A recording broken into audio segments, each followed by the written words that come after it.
Welcome to the Moss Method Masterclass, right? The 2026 Wu Wei inspired edition, How to Build a Financially Secure, Life-Affirming Business Amidst Systemic Chaos.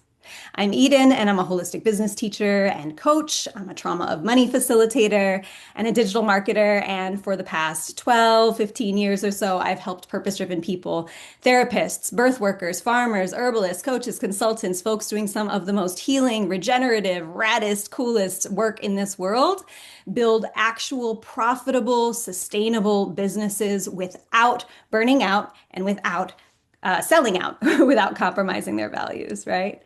And I've also had the honor and pleasure and privilege of living into my own easeful, sustainable six figures reality for several years now in a very stable way on about 20 to 25 hours a week without dancing for tricks on Instagram, doing work that I love with people that I believe are making the world a better place. And today I look forward to supporting each and every one of you in finding your pathway towards your most joyful, easeful, financially secure, and purpose-aligned life that is indeed your birthright, right? Systemic dumpster fire aside. All right, my friends. So, oops, I was supposed to share that slide, but that's a little bit about me.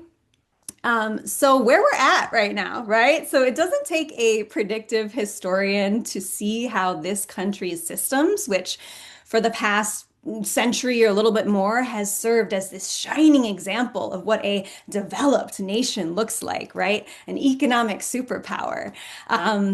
It doesn't take a predictive historian to see how, seemingly, like every empire before it, we are deteriorating under the weight of ourselves, right, here in America, right? So, a little snapshot of where we're at. Since the pandemic, the wealth gap has widened faster than any time in modern history, right? So, you're not imagining it. Very real economic shifts have been happening. Definitely accelerated in the past 5 years. Billionaires have added trillions, while, of course, regular folks' savings got decimated. The top 1% now hold more wealth than the entire middle class combined. Consumer costs are up like 23% on average since the pandemic, right? Which puts such a strain on small businesses. Meanwhile, wages barely budge and the job market is at a standstill, right? And through AI, our pace and our productivity is accelerating. We're 47% more productive than previous generations, and yet workers earn less on every dollar than ever before, right? Our health and our food systems create more illness than any other comparative nation. We are force-fed an endless attention economy on tiny screens, on big screens, running in the background of our lives, disconnecting us from nature, our bodies, each other. And of course, our loneliness and anxiety is skyrocketing. And scientists say that we have like less than 5 years to limit global warming and avoid catastrophic climate impacts. Yet we're still carrying on with business as usual, like the house isn't actively on fire, right? So if it all feels like an impossible trap, it is, right? And from this frame, the idea and the concept of throwing your weight behind your fledgling, purpose-driven small business might seem more like a symbolic final act or a Hail Mary than an actual solid strategy. But as one of my favorite philosophers, Bayo Akomolafe, shares, our work is to make sanctuary. So today I'm going to show you about why investing in your own values aligned business might just be the most financially stable, life affirming, and responsible move that you can make right now. And one that so many ancestors before us have historically made, especially amidst systemic chaos. All right. So I invite us to, we're going to zoom out a little bit into a far more ancient lens to begin. Hence, moss, right? So I'm inspired by moss endlessly because right now, here in upstate New York, buried under like 3 feet of snow, is the most gorgeous, vibrant, thriving carpet of moss in the woods right here. Moss stays low to the ground. Moss grows slowly It does its thing, safe from the elements, virtually unnoticed, not a target, not fighting for scraps, not competing by growing bigger or faster, but taking the shape of opportunity, serving as verdant sanctuary while the woods around it might get parched or frozen or storm damaged. Moss thrives quietly in corners, right? Moss is my favorite archetype for equitable business growth. And I'm deeply inspired, of course, by Dr. Robin Wall Kimmerer, who is an indigenous scientist who practices right up here in upstate New York, Haudenosaunee territory. She says, mosses show us another way. The abundance that emanates from self-restraint, from enoughness, right? Excuse me. Mosses show us another way. The abundance that emanates from self-restraint, from enoughness. Mosses have lived too long on this planet to be seduced by the nonsense of accumulation, the delusion of permanence, or the endless striving for productivity, right? She continues, when times are tough, mosses simply stop growing and wait until water returns. They don't die, they just crinkle up and pause, following the rhythms of life, following the rhythms of the natural world, growing in periods of abundance and waiting through periods of scarcity, a wise strategy for life that is in tune with uncertainty. And here's what really gets me, right? She says, mosses are not good competitors at all. And yet they are the oldest plants on the planet. They have persisted here for 350 million years because of their ability to cooperate with one another, to share the limited resources that they have, and to really give a lot more than they take. Mosses build soil and purify water, right? So, I know this might seem a little abstract to some of you who are like, I'm just trying to figure out how to grow a profitable, sustainable business, right? But this frame has actually been deeply supportive for me and so many solopreneurs inside of New Money Social Club. When I was first building my business, the truth is, I felt all wrong, right? Maybe you might feel this way sometimes too. My colleagues and the people around me were seemingly zipping past me, scaling quickly, doubling their rates, posting a lot, growing followings, launching constantly, doing a lot. And I knew as a digital marketer what I should be doing to grow my business. I was teaching this stuff after all. But my body, when it came to my business, my body kept me humbled through its honest, energetic pace. And so while the world zipped around me, I had no choice but to instinctually grow slowly. A decade later, over a decade later, I look around and see how many of those very same colleagues and dear friends have burnt out, have broken down, have pivoted, have started over multiple times. And there's nothing wrong with that journey, but it takes a lot of energy. Meanwhile, I'm still here. My business is still here, and the businesses that I work with are still here. And we're compounding in value and ease and relationships and abundance year after year. So if you found yourself consistently falling short on the fast growth trajectory, you might be a mossy type too. And that is not a failure. Actually, embracing that about yourself and your business growth trajectory might just be the assignment here, right? So many of us are drawn to more holistic paths. I saw somebody share that they're creating a sourdough bakery, right? Talk about slow fermentation methods, right? And so this is the world that I come from, my healers, my creatives, my holistic minded folks. And then when it comes to building our business, right, we kind of can get all tight and performative and feel like we need to take a different shape. We need to, follow those digital marketing steps and basically become a totally different person.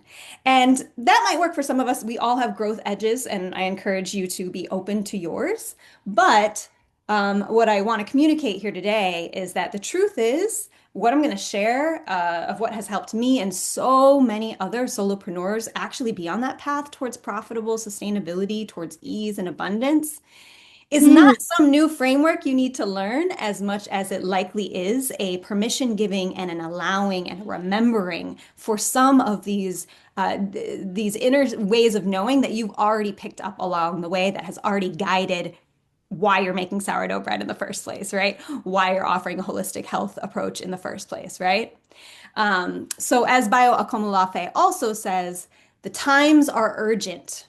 we must slow down, right? So if we don't want to just reproduce patterns of harm in business and in our lives and in the world, the times are urgent and it's time to slow down.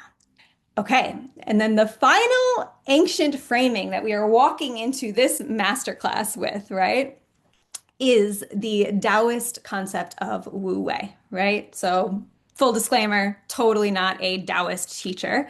I do teach at a school with some of them, but I teach the money and business module. But the idea is this, right? So, for years, as mentioned, I felt like I was doing everything wrong in business, not because things weren't working, but because they weren't working as drastically or as quickly as the influencers that I saw around me were saying that theirs was working, right? So I watched colleagues launching multiple times a year, posting daily, scaling aggressively, and I just couldn't. And I didn't want to keep up. I just couldn't. I was stubbornly slow and deeply observant, right? I needed to kind of wait for the right time. And I needed to do it in a way that felt safe enough for me, financially, in all the ways, right? Um, and so I felt like there was some sneaky, persistent block that I needed to heal in order to make progress here. I felt like there was something wrong with me. But of course, over a decade later, I realized that so much of what I thought was wrong with me or my business was actually just my inner wisdom unconsciously aligning with, the most ancient forces in the universe, the life force energy of nature, the Wu Wei, if you will, right? To bring me towards my highest success just on its own timeline and in its own way, right? So, as Lao Tzu, the originator of the Wu Wei concept, writes, nature never hurries, yet it's always on time, right? So Wu Wei is the Tao of effortless power. It's the ancient art of doing less and achieving more, essentially working with the forces of nature instead of against them, right? As Dale Davidson of the Ancient Wisdom Project shares, to be an entrepreneur in the American mindset is to force change to happen. Whereas a Taoist might say, perhaps the reason entrepreneurship is so difficult is because entrepreneurs are trying to work against the Tao, trying to work against the natural way of the universe, right? So when it comes to, when we first get on our entrepreneurial journey, you're going to consume a lot of podcasts, hopefully, and do that. Like take in all of that like entrepreneurial hype you up energy, like you can do this, make it happen, right? But notice, right, how sometimes when you're just kind of rigidly in that ideology of making it happen, and I have to make it happen, it can cause just a lot more stress, strain, and sort of misdirection, right? Than sometimes just allowing things to happen a little bit, taking a step back, being a little bit more observant of the landscape around you before figuring out and deciding and paying attention to where feels like the best place to plant your business and when and how, right? So for so many years, every year I get this wee moon calendar. It's a multi-generational, beautiful little kind of earth-based traditional wisdom calendar, and it's written by a bunch of astrologers and witches. It's great.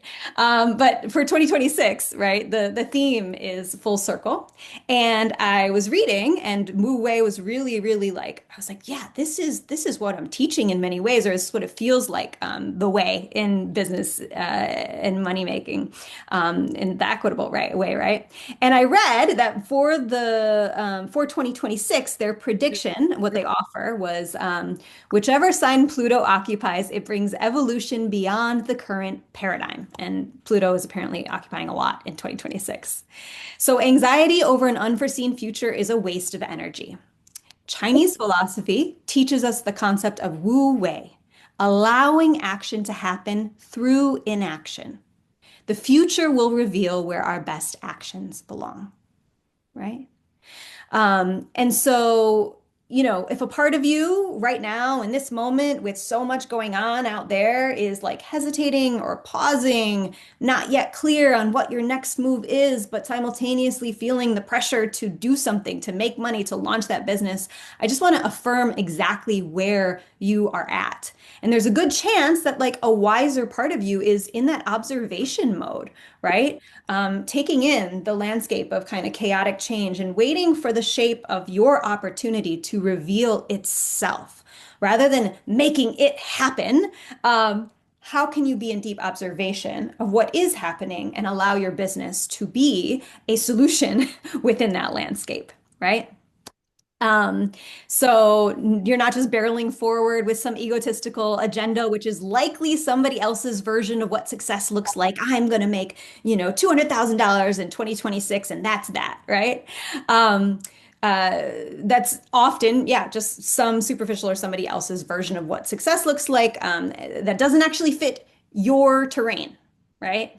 And that intelligence, my friend, that pause that you might be feeling before going down that road, or even when you opt into programs and hype yourself up and you're like, okay, I'm really going to do it this time, and you still don't, I want you to flip, just invite, perhaps the opportunity here isn't to think that one day or one year you're just going to be different and you're going to wake up and all of a sudden have the energy to be an Instagram influencer to power your business forward. And instead, just pay attention, listen, and honor. Like, you know what? Maybe that ain't me. And maybe there's a shape of opportunity that can reveal itself when I actually allow myself to not do the things that I'm inherently, instinctually resisting, right? Okay. So, I know that we were just kind of metaphysical right there, and we still will continue to be, but I promise you we will also get pretty concrete here. So in just a moment, we're going to drop in and cover the top three mistakes that purpose-driven folks make, right? That keep us overworked and underpaid so that we can avoid them. The new money method, right? So yes, it is tough to cobble together the pathway that I've walked and that I've supported so many solopreneurs through as well, into a method, but by golly, we did it. And so I'm going to share with you an overview at what those steps are so that you can have a full map, right, of wherever you are right now and wherever you want to be and what the journey might look like to actually get there through a realistic and embodied and natural world attuned lens rather than kind of the hyper productive lens that most of us are constantly failing at.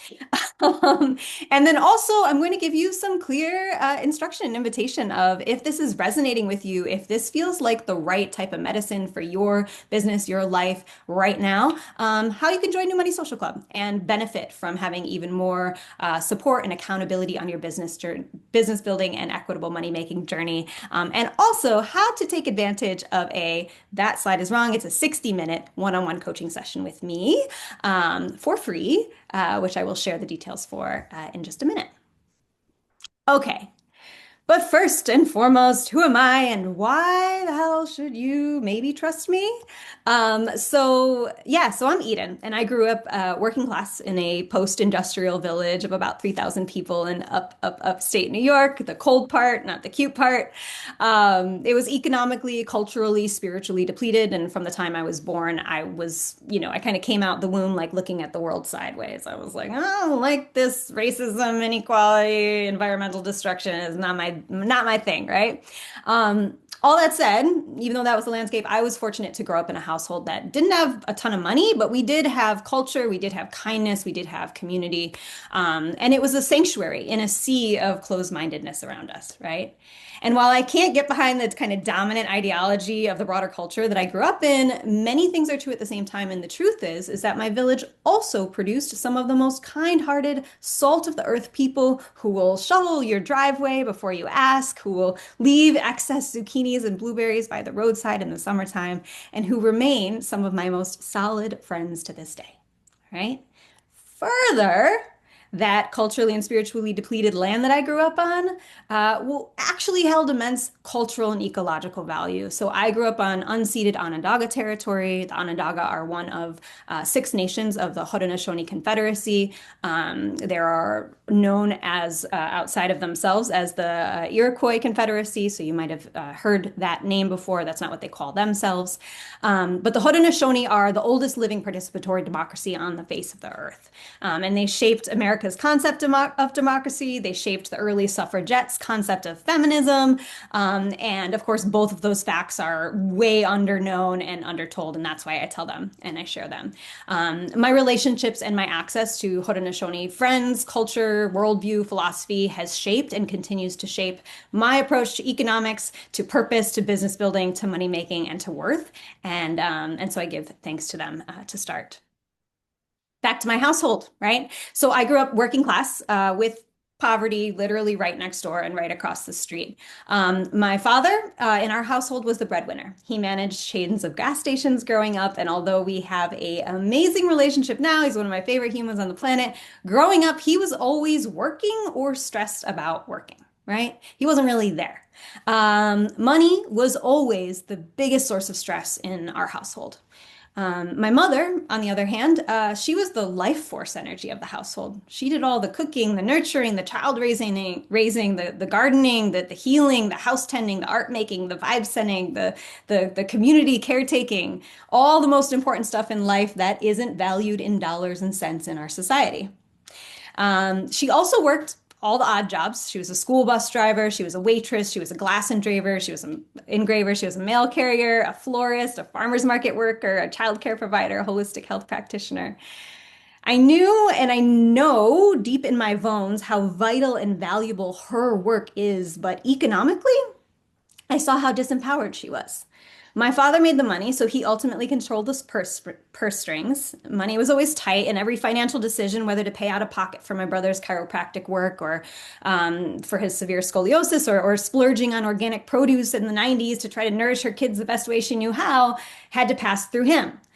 And so I saw this early dynamic everywhere I looked with my aunts, with some of my favorite people in the world. And it was if you want to do creative, nurturing, healing, good-hearted, regenerative work in this world, you're never going to make any money at it, right? And your economic power is going to be rested precariously in the hands of probably a man or some breadwinner, right?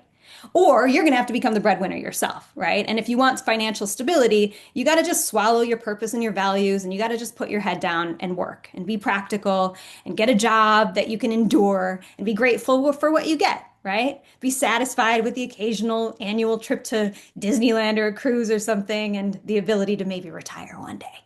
Yeah, that is obviously not my path, and I'm sure not many of your paths as well. So the idea is that naturally I left home with this belief that money's got to be the root of all evil because it's the source of all stress in this world. And if you want to do healing, creative work, you're going to be broke while doing it, right? So that was unsafe. So naturally, when I left for college, I studied English, Spanish, Black studies. I got into poetry, activism, learned from incredible Black Panther and Young Lord revolutionaries, and naturally landed in nonprofit work in Brooklyn for the next decade, as one would. Working at an incredible arts-based youth program, shout out to Project Safe. It was life-changing work, but like many nonprofits, didn't pay the bills, right? So when a friend from college offered me nanny work, I said yes. Growing up where I grew up, everybody learned how to take care of kids. I was like, oh, I've never called it nannying before. Sounds fancy. Got on the train to Soho, walked up into the nicest building I'd ever seen, walked into it, met my first doorman, took an elevator that opened directly into like a gorgeous penthouse apartment, and my whole life changed basically. I'd entered another level of existence, a world of wealth that nobody in my line had ever experienced before.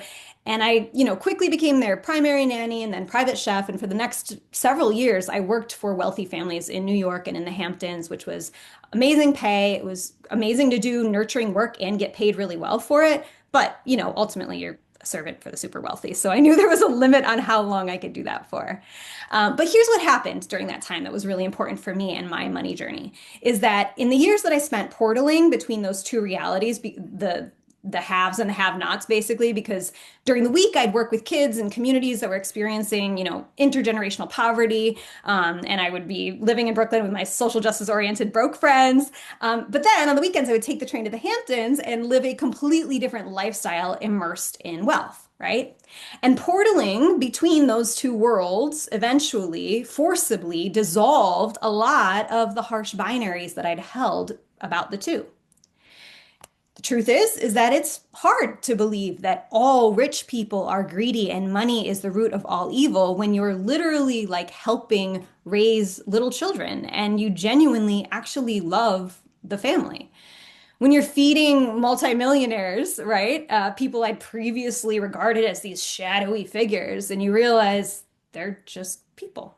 Interesting. They're not necessarily smarter than me, not necessarily more evil than me either, just on a completely different trajectory and pipeline. And this just forcibly demystified a lot for me, right? And ultimately it left me with these like dual kind of conflicting desires. Like on one hand, I had developed a taste for like truffle cheese and natural wine and leisure and ocean views. But I had never been able to let go of my fierce need for activism, for actually doing work that felt like it mattered in this world, and fulfilling my soul's purpose, right? And I had no idea how to reconcile these two sort of dual desires. It felt kind of impossible. So I moved upstate. I moved back upstate. I got back into nonprofit racial justice work and food dignity work.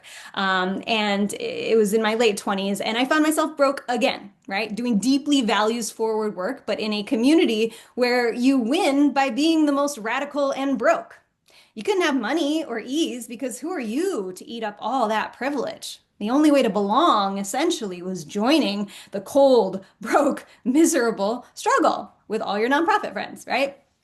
So around this time, I was growing a little tired of the nonprofit model. Don't get me wrong, there are some incredible nonprofits out there, but I'm a strategist, right? And I couldn't unsee the fact that we would write some big grant that was based on people's suffering. We would get the money, and then that money would be filtered through the hands of well-intentioned middle people like us, and barely any would actually reach the population that we were trying to serve.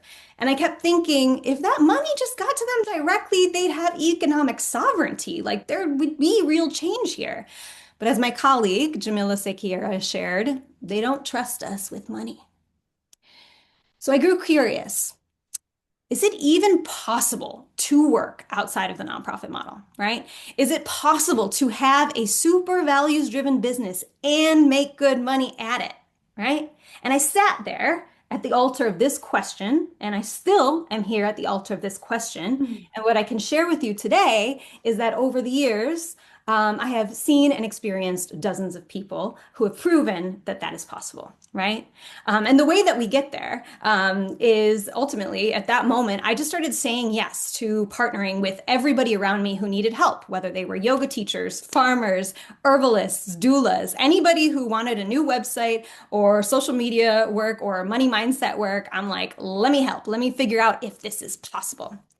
And ultimately, there was, one of my first stories and experiences that really proved to me that, whoa, this actually is possible, was my work with Amanda David of Rootwork Herbals, incredible Black woman herbalist who's been doing grassroots, underground, people's medicine work for 20 years at that point. A decolonized approach to herbalism. She was a mother of three, doing the most values forward work you can imagine. And, as you can imagine, as an herbalist, making basically no money. It was just a part of the bargain. If you're going to do this type of work, there's no way to make it profitable while maintaining your values. However, the two of us were very curious and determined to figure out if that was actually true. And so we strategized, right? Ultimately, we went through the exact steps that I now teach today in New Money Social Club because they've held up. So essentially, we got crystal clear about what she really needed to be making for life to feel sustainable, right? And she realized that she needs to be making about 6 figures a year, right? Which at the time felt laughable. It felt impossible. It was like 3 to 4 times more than what she had ever really been making in her business, right? But she was open. She was curious. We did a bunch of changes, new website, marketing strategy, all of that in a very values aligned way. And she really got to work on sort of loosening her grip on some of her longest held beliefs around money being the root of all evil, all of that. And as we loosen up the grip there, we can kind of have an open hand to catch some potential abundance and some of that potential. Is this even, what if this is possible? What if I can have beautiful equitable, sustainable money flowing into this operation in a way that supports all of us, right? What if we can have money flow in a life-affirming way? And that's exactly what happened. So, long story short, within a couple few years flat, she had reached and stepped into her sustainable six figures reality. And the truth is that because of the nature of the work that she does and the people that she's committed to doing it with, there's never been a moment where they've been free from systemic chaos, right? It's always been uncertain. However, there's a really solid foundation there that has allowed her to essentially grow her business, in her words, beyond her wildest dreams, and continue to do this work and show up and reach people from around the world and share this incredible work with the world in a sustainable way. All right. So when I saw that this was possible for Amanda, I started to believe maybe it could be possible for me, maybe it could be possible for others. And that's exactly what I did over the past, 12, 15 years. I partnered again with anybody who was down for it, right? Anybody, I have a knack for partnering with folks who don't have websites, who are like so not into marketing whatsoever, who are very good at the IRL work and not so great at the URL work. I have a knack and a passion for making sure that their legacy, that their work is seen and shared and sustained for the long haul, right? So over the years, I've had the honor and pleasure of working with dozens of therapists, of coaches, of herbalists, of non-toxic living experts, of DEI practitioners, of holistic health practitioners, right? And while everybody's journey is, of course, their own and totally unique, one big departure that you will notice today and the way that I share these success stories and the social proof is I will not give you just one little one-dimensional snapshot of how somebody made six figures in 6 weeks and that's that. I try to offer some context so that you can sort of repattern your consciousness for what you can expect on this journey, right? Rather than always striving for some sort of empty, hollow screenshot of success that is showing up on your feed and you're wondering why that hasn't happened to you yet. I want to just share a little bit more of the nuance in the full story because everybody's story is so nuanced, right? And yours will be too. But the truth is that, I of course gained a lot of confidence in my work with Amanda, in my work with all these other solopreneurs and entrepreneurs. But ultimately, they're not outliers, right? This path isn't just for the privileged or the lucky, as I shared in the beginning. But just so y'all know, like purpose-driven businesses, B Corps are the most purpose-driven businesses. They are 63% more likely to survive economic downturns than traditional businesses, right? 78% of consumers prefer buying from purpose-driven brands. 77% of solopreneurs reported profitability in their first year, okay? So the idea, compared to only 54% of employer businesses.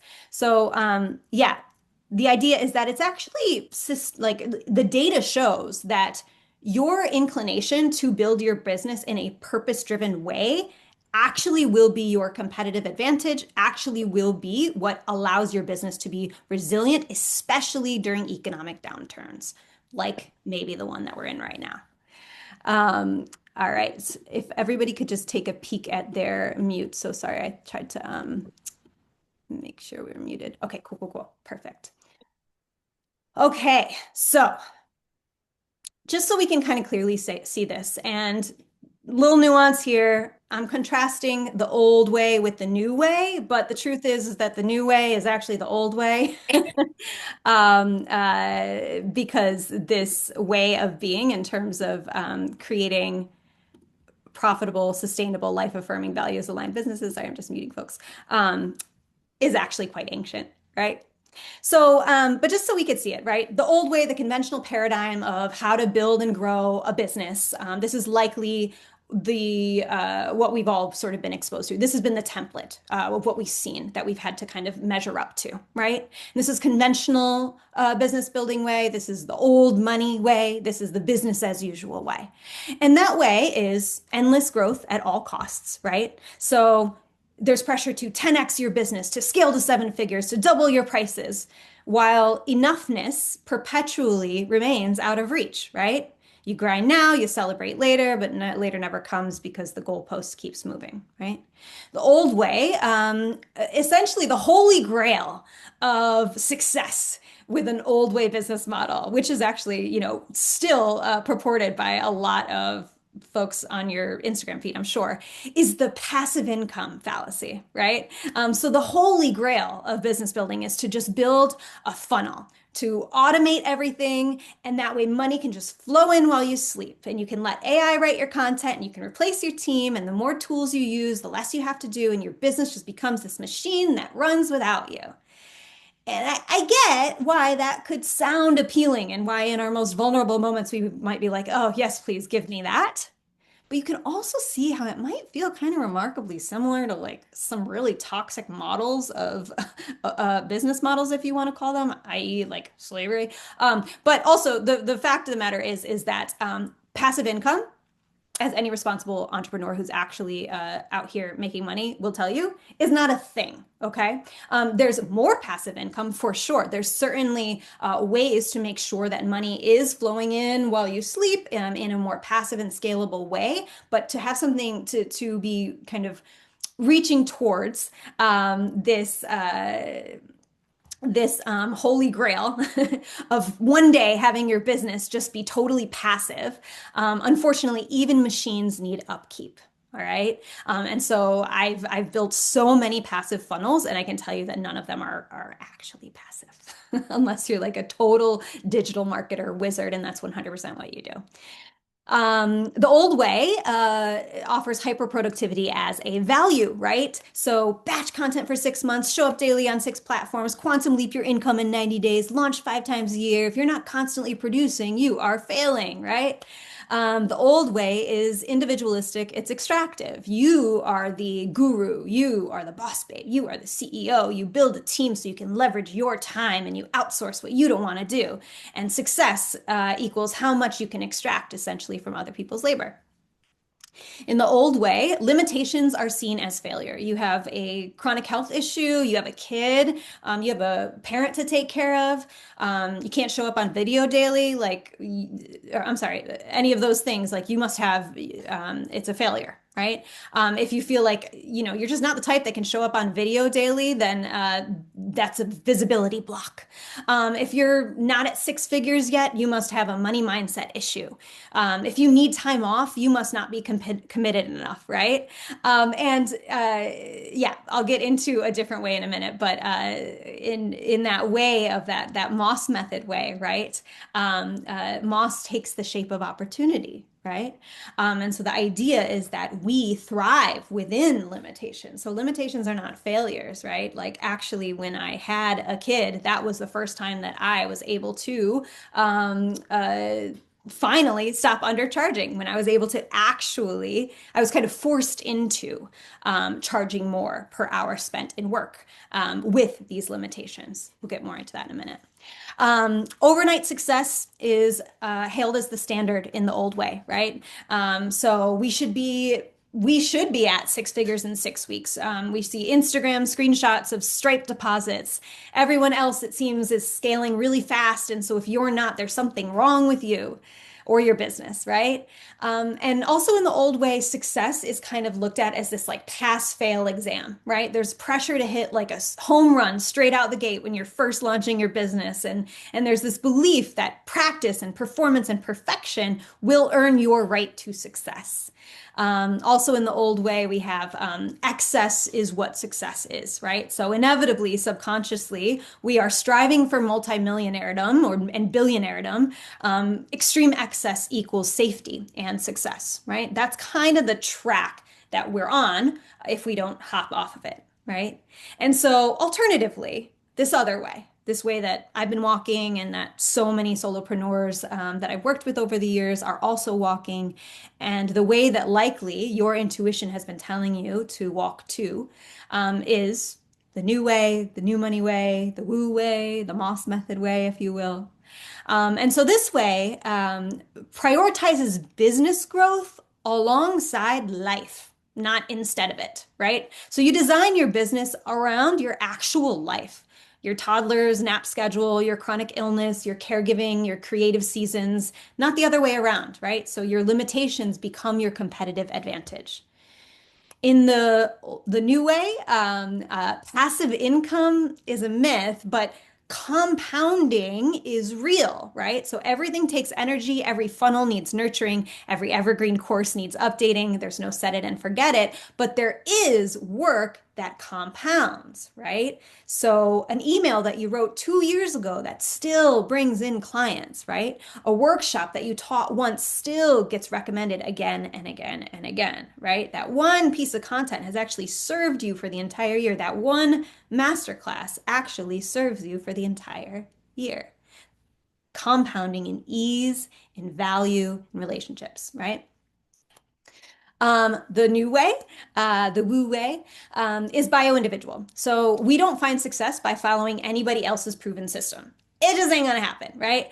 We could definitely take some great tips, definitely leverage some great templates, but ultimately, your best marketing strategy, your business's most successful pathway forward is going to be a unique constellation of your strengths, your relationships, and what you actually have the energy to do. Right? So if you're a great writer, but you hate talking, maybe you're into email marketing. Love in-person connection, perfect. Get into those local events and referrals, right? You build what works with your strengths, your network, and your energy. The new way moves at the speed of relationships. Okay. So business grows as relationships deepen, not through aggressive funnels where I'm just trying to get as many people to come into my business as quickly as possible. And many of them are going to cycle right on out of it because it's actually, I'm not giving my energy or my heart here. They're not actually getting any value here. But growth for growth's sake, I'm just going to keep on aiming to get more and more people in. Whereas, many people feel like, oh, I only have 100 Instagram followers. Like, I have no audience. It's like, you don't need an audience to have a successful business. You don't need an audience to be making money. I can tell you right now, I know a lot of people with a whole lot of followers that aren't making a dime directly off of that followership. And I also know a whole lot of people that have had profitable, sustainable businesses for decades and don't have an Instagram account, right? Most of us only need 10 to 20 clients at any given time or year, right? For our math to math. And so we move at the speed of relationships and our relationships compound and deepen and referrals become our main source of new business. In the new way, it's mutual flourishing, right? Your success, your stability is interdependent with your clients, your collaborators, your communities, and the planet. It all feels good. It's iterative and it's evolutionary, right? So Lao Tzu has a quote, and it's accept disgrace willingly in the Tao Te Ching, right? Accept disgrace willingly. He says, accept misfortune as the human condition. Accept being unimportant. Do not be concerned with loss or gain. And the idea is that if you're on this journey, my friends, there's going to be many, many moments where you feel like a total failure. There's going to be many, many moments where you are humbled beyond belief, where somebody comes in and, they had a bad experience and they give you a complaint or they give you some really negative feedback or they cancel their membership out of nowhere, or these are the inevitable things that happen, or we plan a big launch and nobody shows up for it. And so rather than putting all of our sense of self-worth or the worth of our business in any particular action and kind of letting ourselves be sort of swayed too much by the outcomes of any particular action. It's more about accepting this long game journey. And every time we have one of those deeply humbling, cleansed through the fires of ego death moments in our business, it's actually fortifying us and kind of composting us and compounding us into an even more powerful teacher or business owner, right? And so we're accepting these moments of hardship. We're not seeing them as failures. We're like, oh, this is actually informing the best version of myself and the best version of my business, right? Gay Hendricks, one of my teachers, offers business is ultimately a spiritual journey. And I promise you, if you aren't there yet, if you allow this to be, it can be just that.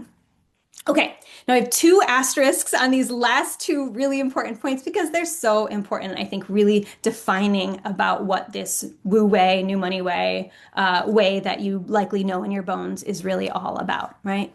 And the first is this concept that slow and steady wins the race, friends. This is actually like literally one of the most common mistakes that I think the vast majority of modern business builders make is we have a wildly unrealistic sense of how long it's going to take us to reach like a real sense of like financial sustainability. Okay. And we don't give ourselves enough time to figure it out.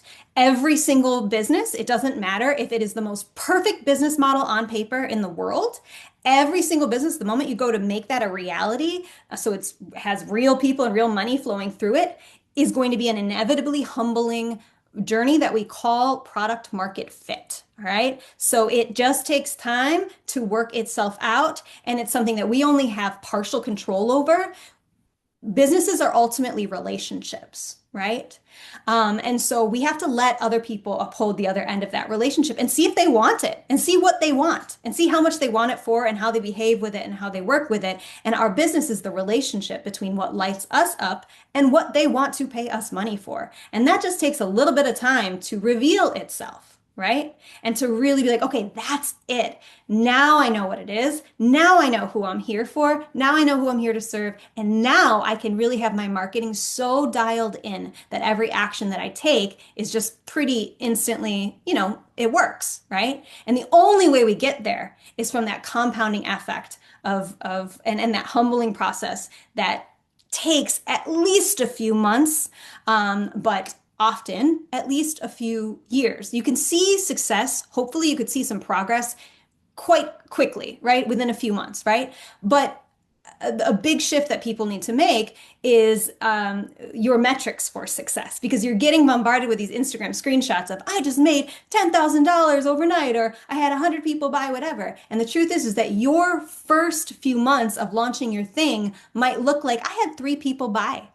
And most people would come to me and be like, oh, I only had 3 people buy my course at this launch. And it's like, we need to flip that whole thing on its head and celebrate the fact that 3 people bought something from you. That's an amazing, amazing first step. One of my other favorite teachers, Seth Godin, offers start with your tiniest possible audience, right? So the idea is that slow and steady wins the race, friends. And most of us just don't. We prematurely pivot. We give up too soon. We think, oh, this isn't working. Let me try some other shiny object, whatever. Maybe this will work better.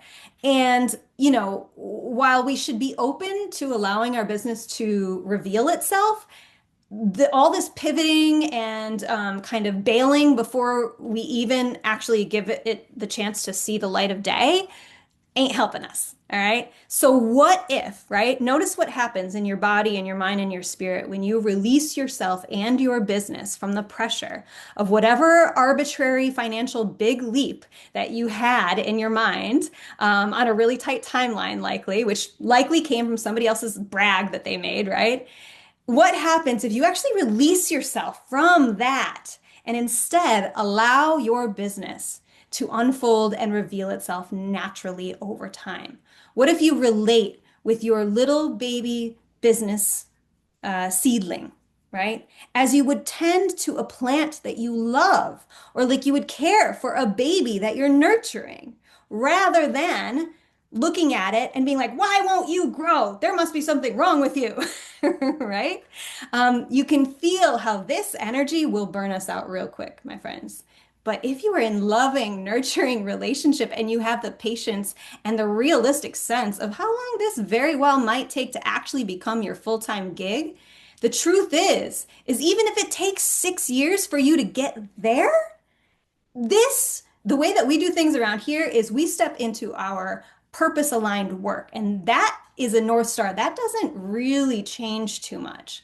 And so the idea is that it's the type of work that you're going to want to be doing well into your elder years. It's the work that compounds on itself. So if it took you 6 years to get there, you get to spend the next 50 years of your life doing it and benefiting from that compounding value. It's worth the 4 or 5 years or whatever, right? 6 is extreme. But I'm just saying, give yourself that grace and notice what happens instantly in your body, in the way that you relate with your business, the way that you relate with yourself, and therefore the way that you're going to relate with your clients, the way that you relate with marketing. The whole entire energy changes when you give yourself permission to hop off the highway. All right. Because it's an illusion anyway. It's not a real thing. The other very, very, very important asterisk, new way, Wu Wei. So the truth is like it is entirely possible to build a profitable, sustainable business doing what you love, doing values driven work, not burning yourself out. But we make a couple compromises here. Okay. And the truth is if you found yourself here, these likely aren't actually compromises. It's more of that owning and reclaiming what you already know to be true. But the idea is, yeah, from what I've seen, when you are growing slowly, when you're growing consciously, intentionally, and truly sustainably, and you're honoring your health while you're growing your business and all of that, your business is going to grow a little bit slower than somebody who's like, I got 80 hours a week. I'm going to do everything I possibly can and just hustle like as much as possible. Yes, I work with those entrepreneurs too. And yes, they experience way bigger growth swings way more quickly than us slow and steady types do. But they also, at least from what I've seen, are far more likely to burn out, right? And so we make this compromise and we make it willingly. And the other compromise that we make is what money looks like for us and what success looks like for us and what a successful business looks like for us, right? Because likely all of us have unconsciously inherited like what does success mean for you? Does it mean making $1 million? Does it mean making six figures? It's relative for all of us. And the truth is it's probably somebody else's projection of something, right?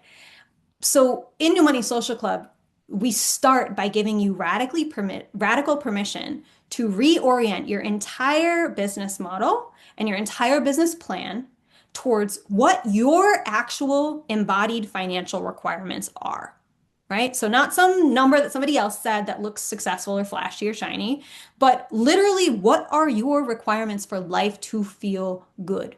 For all your bills to be paid, for your debts to be being paid off, for life to feel easeful enough. What is that number? And the truth is usually when we do the math on that, it is nowhere near the millions that we think that we need to be successful. Okay. So there's this invitation to radically reorient and drop into what I share as elegant sufficiency. And this is a term that I heard from Kate Raworth, who is the author of Donut Economics. And this is a term, again, that likely you're all familiar with in your blood and in your bones, right? Because it's the way that most of our ancestors have lived for millennia, right?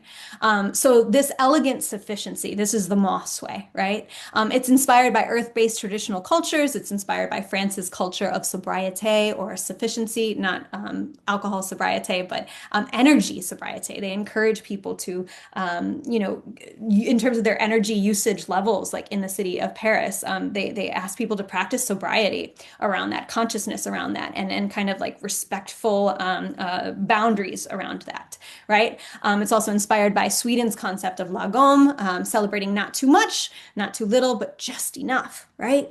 Every culture has something like this. Every earth-based traditional culture has something like this. In my mom's culture, it was waste not, want not, right? You save that last little bit of carrot because who knows, maybe tomorrow morning we'll grate it and put it in some eggs or something, right? Frugality is brilliance and elegance. Sufficiency respects planetary and neighborly boundaries. It celebrates enoughness over excess, and it's not about endless growth. It's about sustainability. So a radical invitation here is to just buck off the pressure to ever be a millionaire unless you want to be. And if that is your financial requirements, because money is relative, then I'm here for you and here to help you do the math on that. Done that before. No big deal. Money's relatives. Everybody's number is everybody's number. I just want you to be deeply in touch with what your number is from a real embodied place rather than some projection of what you think you should be aiming for. Okay, my friends, we're going to get into the three mistakes now that purpose-driven people make chronically. We're all on this journey together. It's not like a bad mistake, but just like highlighting it so that we're like, ooh, oh, okay, interesting. Hopefully it can reveal where some of your next work might be, right? So mistake number one is you're money avoidant, right? So you're avoiding thinking about, talking about, and charging money. right? This is the part that you kind of hate the most, right? You really love what you do. You love baking that sourdough bread. You love interacting with customers. You love the marketing. But when it comes to like asking people for, $10, because that's just how much the loaf is going to cost, you get squeamish. You avoid it at all costs. And so you're actually energetically, consistently avoiding money. And that, of course, doesn't just play out in here. It also plays out in your actual bank account, in your actual business as well, right? So and when I say avoiding money, we also usually purpose-driven people are also numbers avoidant, right? We just kind of avoid doing the math on what we really need to be charging here, how much money we really need to be making. If we're being honest, we kind of just cross our fingers and hope it works out, right? And it doesn't. We're chronically not making enough, right? And so we can see how the avoidance pathway doesn't actually work in business, right? So your business is also money avoidant. That's the cost. The cost is we stay broke, we stay stressed, we stay unclear, and our business never has the chance at becoming profitable or sustainable. The money part always feels tense and conflicted, and other people around us pick up on that. And ironically, because we can't sustain ourselves financially, we can't keep doing the work that we love to do, right? So it ultimately kills our entire business, right? And so I am that girl. I am tactless. I talk about money. I talk about money in all the conversations, and it is so déclassé. And I love that because if not talking about money is the old money way, I am all about talking about money in the new money way because the more that I talk about it, the more my relationship with it just equalizes, right? And I'm not money obsessed by any means. It is a part of the equation, right? And so that's my hope is that money isn't something to be worshipped. It's also not something to be afraid of. It's a tool, and my hope is that you can develop just a stoic and kind of equalized and equanimous relationship with money. Okay, so it's not some big monster that's like out to get you. It's not something to run away from. It's not something, yeah, but like it's just a part of how it works. It's just a part of what we need. Okay, mistake number two. You're doing too much, man. You're doing way too much. You're trying to do everything and you're not doing anything like particularly well, right? The truth is that a solid business plan requires focus and it requires clarity and it requires simplicity, right? And us purpose-driven, creative, heart-centered people, we got a lot of ideas. I promise you, I trust and I believe that at any given moment, you got like 18 different ideas in your head. You want to run a retreat, you want to do one-on-ones, you want to do a mastermind, you want to do whatever, right? And I love that for you. And my dear old friend Amanda, we share that quality. And I remember her saying, I think that's a sign of healthfulness. I think it's a good thing to have a lot of ideas, right?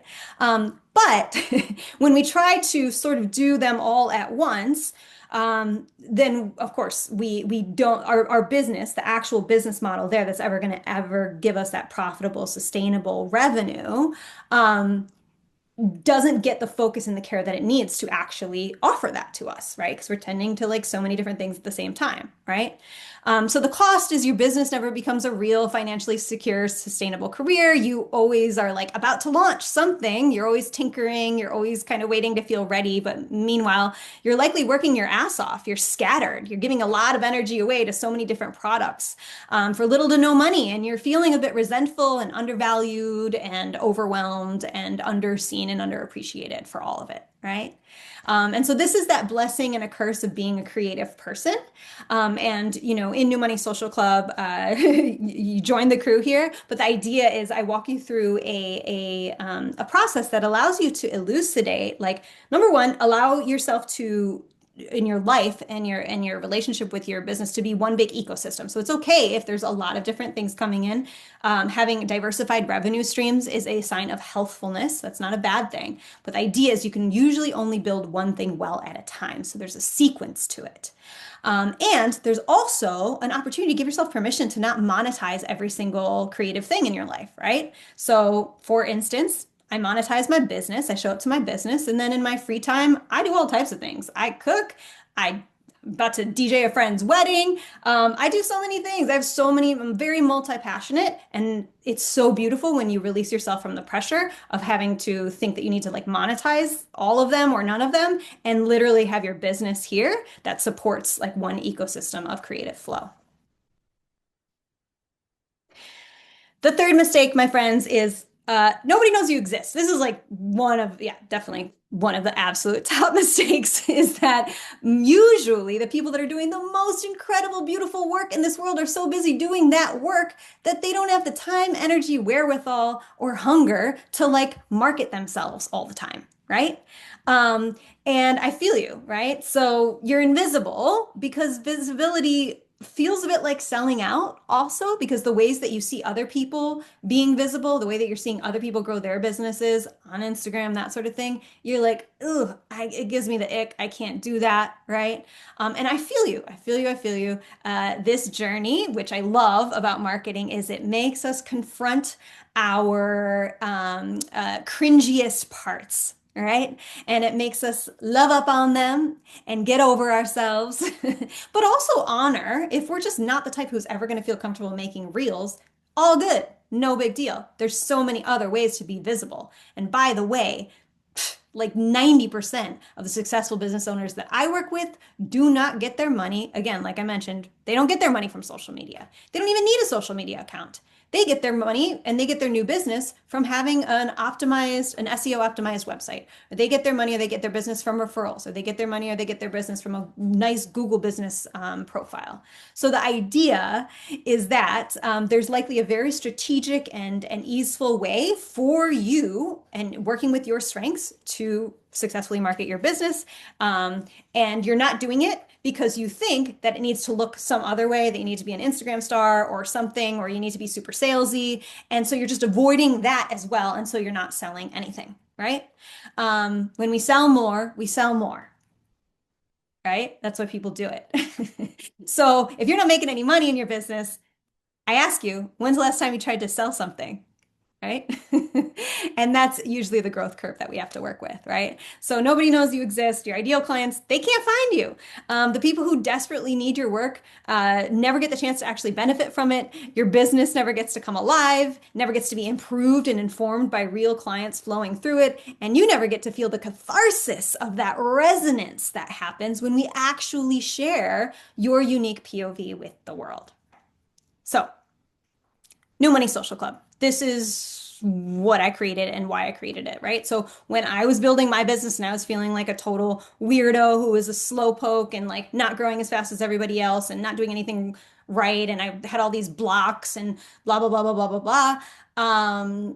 I really wanted to be a part of a mastermind of values aligned people. I saw how the power of masterminds, for instance. I saw the power of coaches, but I couldn't afford them. Or when I got into them, I was like, yeah, you're not my people, right? So this isn't going to work. So New Money Social Club is what I created. This is our fourth year in New Money Social Club. So yeah, this was many, many years of a seedling idea, and then it finally came into fruition about 4 years ago.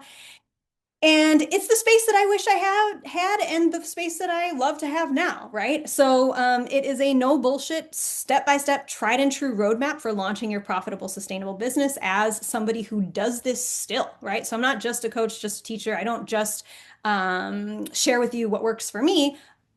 At least one third or to about half of my revenue comes from me working with clients actively, running their digital marketing strategies, helping them make more money in easeful and aligned ways. And so every single day, my sleeves are rolled up. I am actually utilizing every best strategy that you could find or be privy to, and I'm seeing how it works, right? And through that data, I'm distilling it down into, okay, here's an actual pathway that could work for somebody who is not a digital marketer, somebody who is a therapist. Here is a realistic strategy that could likely work for you when it comes to marketing, right? And I translate all of that into a real actual roadmap.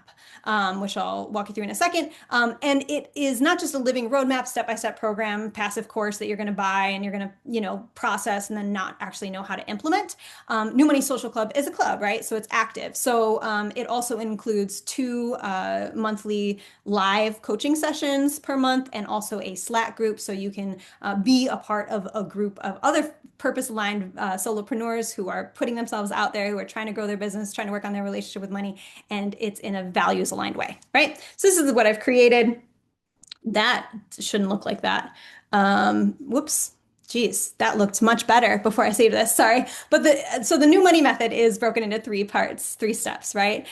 So the first step is heal your relationship with money. The new money method is the method, the roadmap that I teach, the course that you get upon joining New Money Social Club. So you can go through it on your own time. You can leverage as much or as little support as you want on that journey.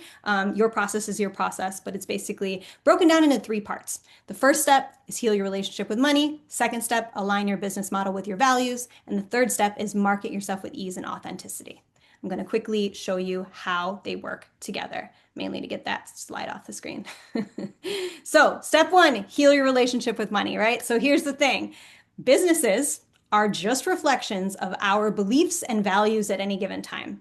We can build them big, cushy, and abundant, or we can build them small, sacrificial, and unsustainable. And usually, most purpose-driven people build them like this, right? So it becomes a self-fulfilling prophecy. If we believe things like money is the root of all evil, we'll have businesses that don't do the math on it, that don't prioritize profit, right? That avoid money.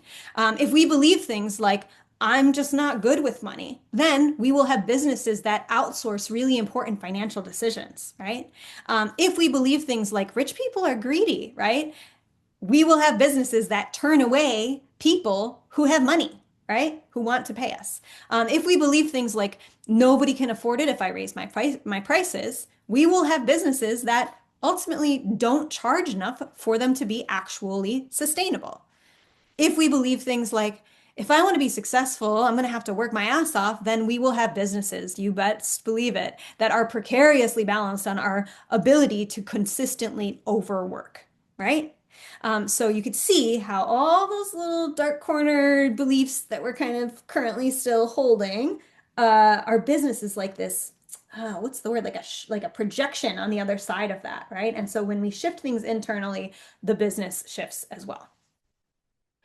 And the truth is that even if you have money, let's say you come from money, you're welcome here, we love you, or your business is making good money already, the truth is you can still have a very unhealthy relationship with money, right? For instance, a lot of people that I know who have a lot of money or whose businesses are making a lot of money, they're carrying beliefs like, if I don't keep working at this pace, I'm going to lose it all. The more money that I make, the more money that I keep spending. I can't take a day off. There's too much at stake. The more I have, the more there is to lose, the more people are dependent on me, right? So you can see there's no end here. So the truth is, healing our relationship with money is an ongoing process. Obviously, we've all inherited many lifetimes of some kind of messed up relationships with money. Not our fault, right? Money trauma runs deep. Class travel is real, and each level of wealth will unlock a new set of issues to unpack. For instance, if you right now aren't making much money in your business, but just like a little bit of fun side hustle money, that's cute. We love it, right? But guess what happens when you actually start making enough money to where you need to like start paying some taxes, or you risk being in a different bracket and your health, your health insurance shifts, right? These are very real things that come up at each level of the journey, right? And so every single level of wealth will unlock a new set of issues to unpack. So how do we heal our relationship with money?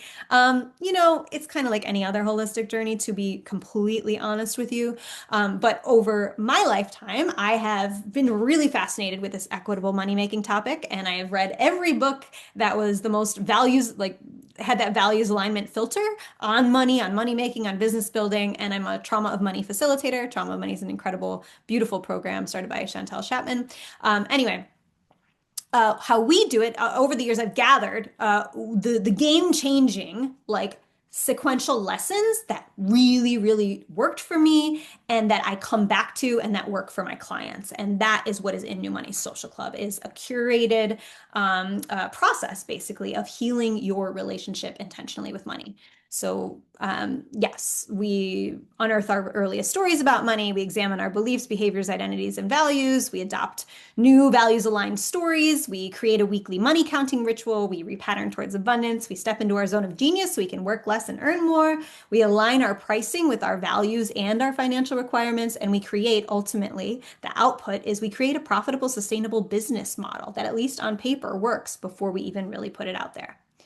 Until you make the unconscious conscious, it will direct your life and you will call it fate. And I promise you, because this is true for me too, my unconscious beliefs about money are currently being projected onto my business and guiding and limiting its growth. Of course, there's systemic inequities and all of these other challenges that also impact it. So I'm not totally spiritually bypassing here, but and also you will know and learn that this is just a huge site of richness to tend to. And consider tending to it every day, maybe for the rest of your life. And the more that you do that, the more money you're going to make.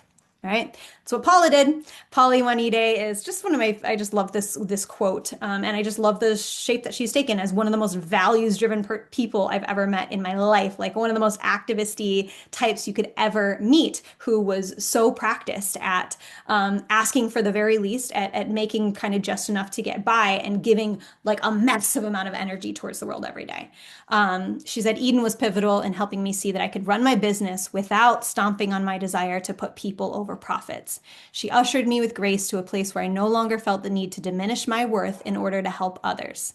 It reframed my business mindset to one where it was possible to have abundance all around for myself and my clients, and it was life-changing. And gosh, man, I want every single one of you to also feel like you are just living a life that feels easeful and abundant. Yeah, and it is possible for you. If you want that for yourself, it is absolutely possible for you. Okay.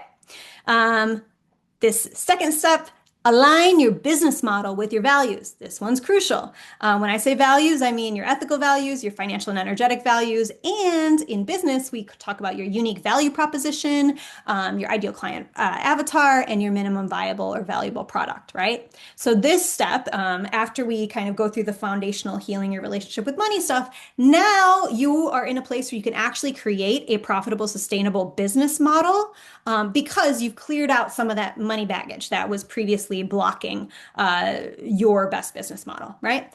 And we intentionally align it with our conscious and unconscious values. So it's a huge, real game changer here. But basically, you need to have a really powerful story in your head every day of what gets you out of bed and what allows you to show up into your work, especially the more that this, world gets more chaotic and triggering and awful, right? You need a really powerful story to wake up every day and prioritize your business, your money making, right? In a way that doesn't like cut you off from the suffering of the world, but actually allows your work that you're pouring into your business as your devotion to the world that you want to call in, right? So it doesn't avoid what's happening. It actually is a way to be like filled with this incredible energy to actually fulfill all of these things because it all feels so aligned with your highest values, right? So yes, we have a systematic way of doing this. And we do it in New Money Social Club and the New Money Method. I call it the essential sequential steps. So no bullshit, nothing more, nothing less, but what is really, really needed for the light bulb to turn on in your business. And here's really where we get into your unique value proposition, your ideal client avatar, and your minimum viable product. And we unearth that thread and that relationship between what lights you up and what the world needs. And we set the financial and energetic parameters to do it sustainably. And we create an actual business model. And once we have that, now it is time to go to market. Even if you already have a business, we're going to run it through this to optimize it, right? This is what Kristen did. So Kristen Cabildo is the founder of Chrysalis Kali, longtime member and dear friend inside of New Money Social Club, one of my favorite, most badass warrior humans alive right now. who, when she came to New Money Social Club, she was carrying this seed of a dream for an online dojo with her for years. And she was doing a lot of grassroots, decolonized Filipino martial arts, which is called Kali, work with a community on the ground in New York City. And she was doing a lot of that stuff just kind of out of the love of her heart, her own personal spiritual evolution and development and personal training practice. But she wanted to find a way to allow it to be her work, the work that she was getting paid for. And so she built through No Money Social Club, she built her first course, which then parlayed itself into her first membership, which she is running and thriving within to this day. And it's becoming more and more of a primary revenue stream in her business. And so she says, it's always easier to transform and grow when others are journeying with you. I so appreciated the guidance and support from both Eden and other New Money Social Club members in building my business. New Money Social Club is the perfect blend of education, coaching, accountability, and inspiration. I love Kristen because she and I both are not really like group types as much. Like we're pretty independent. Like I could, do this stuff on my own. But the thing that I love and I feel and I benefit from in this space and the power of a mastermind is there's this like nervous system permission giving that happens that gets unlocked when you are in a group with other people and you see them putting themselves out there. You see them being deeply values aligned and still raising their rates. And it just gives your nervous system a permission that you could never get on your own just through processing, a lesson passively. You don't even have to be active in the community. Literally just to the act of feeling like you're remotely, ethereally a part of this type of community is a game changer in and of itself. And that's a lot of what I think unlocked with Kristen, but also at every step of the way, there's templates and strategy. And that's the step-by-step roadmap that she followed. Okay. Finally, step 3 is market yourself with ease and authenticity. So the idea is like when we heal our relationship with money, when our business model is actually solid to the point where we're ready to send people into it, right? Having all that clarity makes the marketing way easier, right? Because the idea is that without that clarity that we get through steps 1 and step through, marketing is a mess because we're just trying to be everywhere at once and we don't succeed at every one thing. Our messaging ultimately falls flat, misses or turns off potential clients because we're not super dialed in on that alignment between our unique value proposition, our ideal client, and our minimum viable product. We feel drained by the process. We hate it and therefore we bail and don't continue. We do fits and spurts. I'm going to post on Instagram like twice and then give up for the next 6 months, right? We spend way too much time on stupid little marketing actions that don't actually move our bottom line. And we're in our heads and feeling in constant like turmoil, held back by imposter syndrome and fear of being seen. And again, staying invisible, right? And so in New Money Social Club, one, you get that nervous system permission, which unlocks your ability to start marketing in a way that nothing else can. Another way that we set you up for success here and allow you to actually like finally feel comfortable marketing yourself or your business is rather than copying anybody else's system, we take that bio-individual approach. So we look at your strengths, your networks. Not a video person? Cool, cool, cool. Long form writer? Amazing. Let's strategize there, right? And you come up with your bio-individual marketing strategy because that's ultimately what is going to bring you towards your highest success. And ultimately, when it comes to marketing, the truth is there are a lot of awesome templates that you can use that are sales psychology infused, that are respectful, that are ethical, that don't make you feel icky, but actually allow you to just drift off of the work that digital marketers like myself have learned already. Okay, here is just a rough template for if you're going to go the Instagram route, right? Here's a rough template for what will likely work in terms of the overall arc, right? Make it your own, totally make it your own. But ultimately, we have templates for, how to write a more compelling email subject line. We have templates for how to actually drive a bunch of sales through a 7-day email sequence, right? Tons of templates inside of New Money Social Club. And ultimately, that's what Rachel did. So Rachel is the founder of Plum Ripples. She's a somatic coach and astrologer and like amazing, and joined New Money Social Club and had virtually no presence. And I just I just love her content, love her work that she's doing. She said it was like a breath of fresh air. I was on the verge of taking steps towards starting a business, but was feeling hesitant about how to do it in a way that felt ethical and aligned with my values. I had a lot of questions around how to even set up a business that could be sustainable and profitable. I didn't know where to start with finding future clients, had a lot of fears around visibility, around putting myself out there and sharing ideas publicly. I immediately connected with Eden's way of explaining marketing and business concepts that felt practical, doable, and motivating, especially knowing that it comes from a deep place of integrity and sincerity. New Money Social Club speaks to the heart of wanting to create and sustain a business that wants everyone to flourish and thrive, all starting with you. Being a part of New Money Social Club has allowed me to move past a lot of the blocks that I had around visibility by stepping out, sharing my work, dispelling a lot of ideas I had about money and accessibility, and showed me the possibilities for what I wanted to create and gave me the clarity on what is needed in terms of the next steps of my business. I really feel differently about marketing now, a huge part thanks to New Money Social Club. All right. We love it. Yeah, tons of awesome wins. So many beautiful business babies have been born through New Money Social Club. And the best part is that most of them are alive and well even today, right? So it wasn't just some one-off win. It was like, oh, this is in many ways my life's work. And I have the sort of foundation that I've just laid for that. And now it's growing into something very, very real. So many launches have been born through New Money Social Club, so many courses, so many successful memberships. And yeah, it is a beautiful, beautiful field to be in. So, if this is resonating with you, my friends, if 2026 is like, I'm ready to get in on that fire horse energy, I'm ready to make some real moves in my business, but I also don't want to recreate the same cycles of like, I got a lot of energy and I'm going to set myself up for failure and I'm actually ultimately going to end up back in square one this time next year. Like, don't do that, right?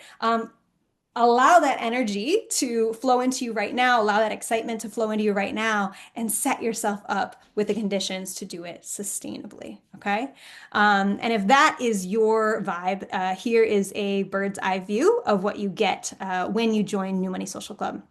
So the three things that you get access to, the three components. Number one is the New Money Method course, right? That's that step-by-step roadmap. Step one, heal your relationship with money. Step two, align your business model with your values. Step three, market yourself with ease and authenticity. So you get immediate access to that course. You can kind of go through at your own pace. You get immediate access to live business coaching. So twice a month, we have live business coaching sessions and micro lessons that just keep your inspiration flowing and allow you to drop in and bring anything to the group, to me, and receive that thought partnership and support. And you also get access to our Slack group. Slack it's an app, it's a workplace communication tool that I found just to be far more intuitive for this use. And so, yeah, so you can post anything, you can share wins, you can ask for support. I am on there directly. There's no outsourcing. And so, yeah, you get access to me over there as well. And so, yeah, I mentioned about Slack. You get the membership, and you get to ask for my personalized kind of support as you go. For instance, hey, I just made this flyer. What do you think about it? Do you have any suggestions? Like I can review little things, give you direct, like actionable advice. I can, yeah, help you think through your pricing. I can help you think through any of this stuff in Slack as well. You also get access to an amazing resource library that we just redesigned actually in Google Drive to make it as accessible and usable as possible.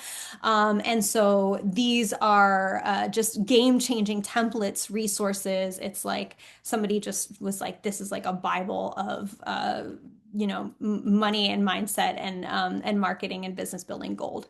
So it covers everything from like, should I have an LLC or a sole proprietorship, or I'm about to buy my first website or domain, what should I call it? Like all of that marketing to all of it is in there. And you know what else is crazy, right?